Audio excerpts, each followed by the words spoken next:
What year was this? Like freshman year? 2007, freshman year.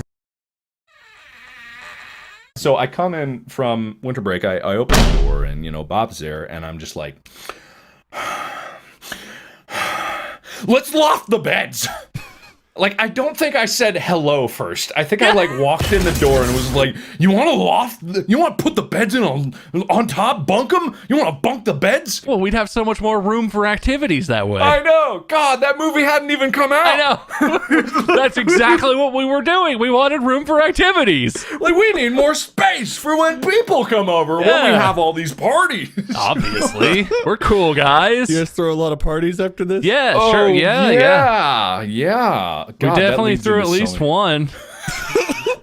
we did throw one. God. Great. I can't wait to hear how worth it this was. So Mark enters, and so our current setup, we basically split the room in half, right? But it's not that big of a room. Like, if we were standing shoulder to shoulder, we'd probably take up the whole width of the center of that room. Yeah. So, if you bunk one bed on top of the other, you get like a quarter of the room. But the way the beds are supposed to go together when you bunk them, you're supposed to, lower the height of the bed that goes on top, because when they're on the floor, the bed is like all the way up on the highest setting it can go, right? So you can put stuff under it. Okay. But if you leave it like that and then put it on top of another bed, there's like maybe a foot between the bed and the ceiling. Yeah, really, like legitimately. So you're supposed to change that, but that required like tools or, I don't know, knowledge.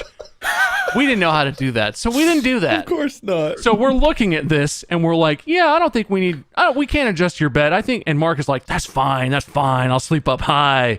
Good air up high. It'll be fine. Good air. Like, we get past that hurdle. The other thing about this is, other than the fact that you're supposed to, 1, ask for permission, and 2, ask for help from adults, there's supposed to be a thick metal pin in each of the 4 legs that lock it in place, so that they can't slip off. That seems crucially important, Sure right? does. And then we're looking and we're like, all right, metal pins. We don't have metal pins. And I don't know, I think it was you, Mark. I gotta give credit where it's due. We're sitting there like brainstorming, and Mark like goes into his wardrobe and turns back to me with a pair of scissors and a plastic clothes hanger. And is like, if we just snip this straight part of this clothes hanger, it's like metal pins. It was the perfect size. It fit perfectly. It was the right diameter. It has, I'm pretty sure, plastic clothes hangers you can snap with your bare hands have the same tensile and shear strength as metal pins.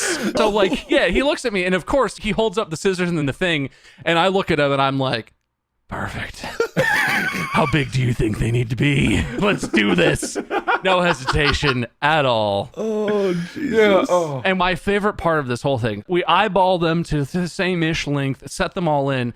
We hoist the bed up really precariously, set it on the pins. One of the 4 pins was like half an inch longer than the other ones, and it was half an inch too long. Yep.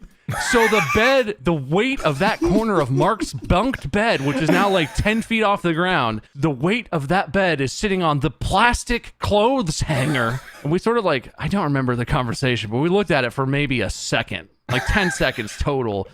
And then Mark was just like, fuck it. Of course. Yeah. And just climbed up. And so for the entire rest of that school year, Mark's bunk bed, 1/4 of the legs was supported by like a 1/4 inch thick piece of plastic. You should be fucking dead.